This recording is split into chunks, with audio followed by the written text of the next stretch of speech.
ಗಳಾದ ಇವರು ಇಂದಿಗೂ ಒಂದೆಡೆ ನೆಲೆ ನಿಲ್ಲದೆ ಸ್ಥಳದಿಂದ ಸ್ಥಳಕ್ಕೆ ತಮ್ಮ ಬಿಡಾರಗಳನ್ನು ಬದಲಾಯಿಸುತ್ತಾ ತಮ್ಮ ಪ್ರಶ್ನಾತೀತ ಭವಿಷ್ಯವನ್ನು ಅರಸುತ್ತಿರುವ ವಿಭಿನ್ನ ಜನಾಂಗ. ಎಲ್ಲಾ ಬುಡಕಟ್ಟಿನ ಮೂಲಕ್ಕೂ ಒಂದೊಂದು ಐತಿಹ್ಯವಿದ್ದಂತೆ ಇವರೂ ಹಲವಾರು ಐತಿಹ್ಯಗಳನ್ನು ಹೇಳುತ್ತಾರೆ.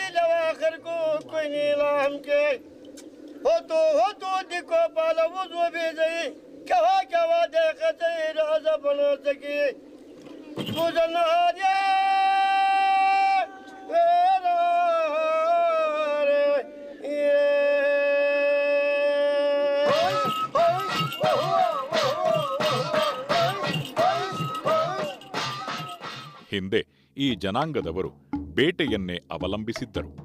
ಗಂಡಸರು ಬೇಟೆಯಾಡಿ ಪ್ರಾಣಿ ಪಕ್ಷಿಗಳನ್ನು ಮಾರಾಟ ಮಾಡಿ ಬಂದ ಹಣದಿಂದ ಜೀವನ ನಿರ್ವಹಣೆ ಮಾಡಿದರೆ, ಮಹಿಳೆಯರು ಸಣ್ಣ ಪುಟ್ಟ ವ್ಯಾಪಾರ ಮಾಡುತ್ತಾ ಭಿಕ್ಷೆ ಬೇಡುತ್ತಾ ತಮ್ಮ ಸಂಸಾರ ಸಾಗಿಸಲು ಹೆಣಗುವುದು ಸರ್ವೇ ಸಾಮಾನ್ಯ.